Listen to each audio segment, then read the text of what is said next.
Je m'appelle Jean-Daniel Lorieux, je suis photographe. Dans ma génération, nous avons eu tous, la plupart, un service militaire qui était la guerre d'Algérie.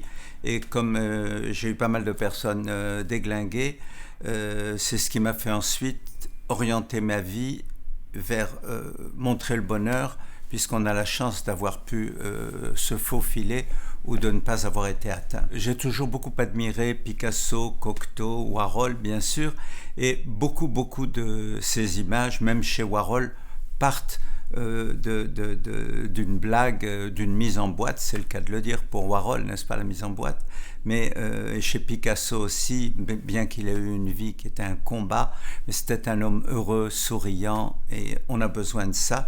Donc mon propos à moi, qui ai fait des choses un petit peu dures et qui m'ont fait avoir une vie parfois difficile, ensuite, montrer le sourire, ça m'a fait exploser de bonheur.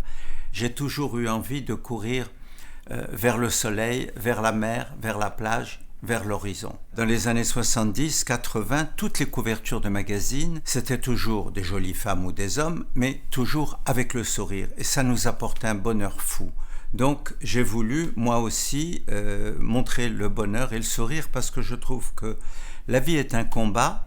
Et la première chose, je pense, c'est quand même de garder le sourire, même quand ça ne va pas. Et c'est ça qui fait qu'ensuite, on se donne tous la main ensemble. Je trouve qu'il est intéressant en image, ça n'est pas forcément de montrer toujours le sourire, bien que ce soit une nécessité, mais que l'image, par sa créativité ou un côté un peu déglingué, vous donne envie de sourire. Moi, je cherche toujours, quand je fais des photographies, à trouver, si possible, des idées amusantes. Les Chirac, lorsqu'ils étaient maires de Paris, m'avaient fait une très belle exposition à la mairie de Paris, mais Bernadette m'avait dit, Jean-Daniel, mais dans vos photos, on voit toujours la mer, le ciel bleu, les palmiers, les jolies filles, mais on ne voit jamais Paris. Est-ce que vous pourriez quand même avoir la gentillesse et la correction de montrer un peu Paris? Donc un jour, je lui téléphone et je dis, est-ce que vous pouvez demander qu'on m'enlève, place de la Concorde, la plaque de l'égout qui est au milieu de la place de la Concorde?